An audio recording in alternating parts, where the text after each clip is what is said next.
शेतकरी मित्रांनो नमस्कार. कर्जमाफीच्या यादीत आपलं नाव आहे की नाही हे तपासण्यासाठी खूप गोंधळ उडतोय, बरोबर ना? पण आता काळजी करू नका. हे काम आपण घर बसल्या फक्त 2 मिनिटात कसं करू शकतो तेच आज आपण पाहणार आहोत. आणि हीच तर खरी अडचण आहे नाही का?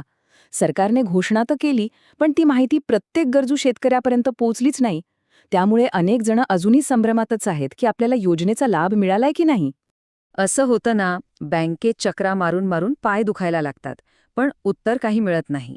प्रत्येक वेळी काहीतरी वेगळंच सांगितलं जातं आणि आपला वेळ आणि पैसा दोन्ही वाया जातो. ही जी निराशा आहे ना, ती आम्ही समजू शकतो. पण थांबा, आत्ता काळजी करायचं काहीच कारण नाहीये. या सगळ्या त्रासावरचा उपाय तुमच्याच हातात आहे, तुमच्या मोबाईलमध्ये, आणि तोही फक्त 2 मिनिटात. हो, तुम्ही बरोबर ऐकलंय. सगळी माहिती तुमच्या मोबाईल फोनवर उपलब्ध आहे. आता बँकेच्या रांगेत उभं राहायची काहीच गरज नाही. घर बसल्या कर्जमाफीची स्थिती तपासता येतेय. तर मग चला, ही सोपी पद्धत नेमकी काय आहे ते आपण स्टेप बाय स्टेप समजून घेऊया.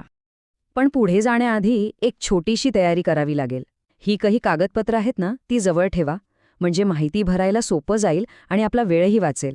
यातलं आधार कार्ड आणि कर्ज खाते क्रमांक तर सगळ्यात महत्त्वाचे आहेत